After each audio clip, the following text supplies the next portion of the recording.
Sumainyo ang Panginoon. At sumainyo. Ang mabuting balita ng Panginoon ayon kay San Marcos. Papuri sa iyo.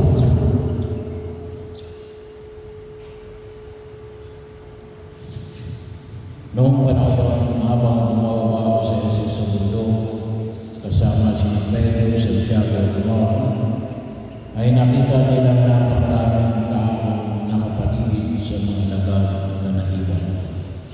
At ang mga eskriba na naipagtalo sa mga ito, nagulat ang mga taong nakita nila sa Jesus.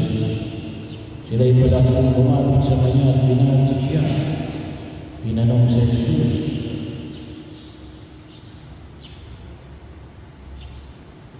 tinanong niya Jesus sa kanyang mga lagad, ano ba ang pinagtatalunan ninyo?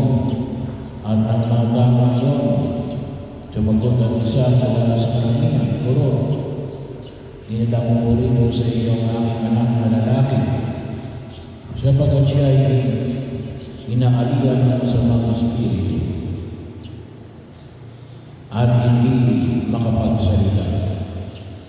Tuwing aalian siya nito, siya ay inilulugmok, bumubula ang kanyang bibig at nagagalit ang kanyang bibig at siya ay naninigas.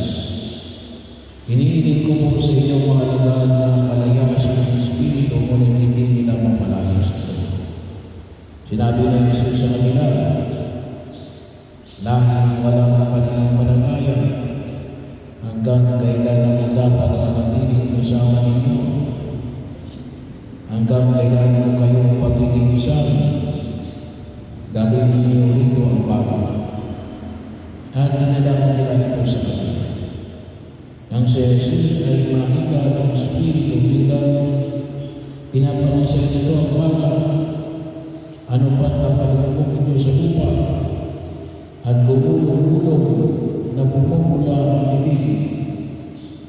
Kailan pa siya inaalihan ng masamang espiritu? Tanong ni Jesus sa Ama, wala pa po sa kanyang pagkabata. Tugon niya, madalas siya inalis ito sa apoy at sa tubig upang patayin. Kaya kung may magagawa kayo, makapagpapayo sa akin at tulungan ninyo kami. Kung may magagawa, ulit ni Jesus. Mapangyayari ang lahat ng may pananalig. Kagad sumagot ng malakas sa mga ng baga, nananalig po ako. Tulungan ninyo ako, bagaman ako'y nagkulang.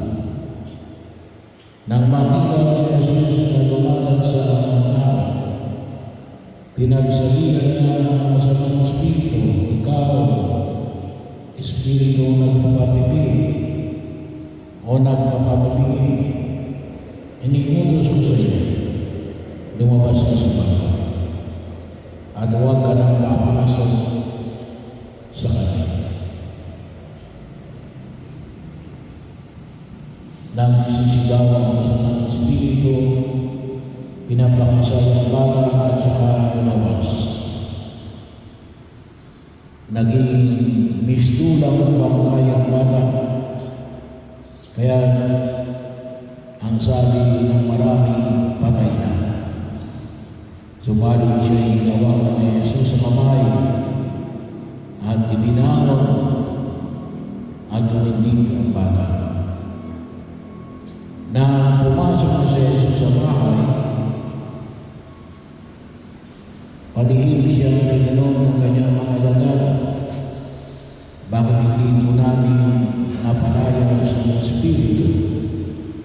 Sumagot si Jesus, ang ganitong uri ng Espiritu ay hindi mapapalayas kundi sa pamamagitan ng panalangin. Ang mabuting balita ng Panginoon. Pinupuri ka namin.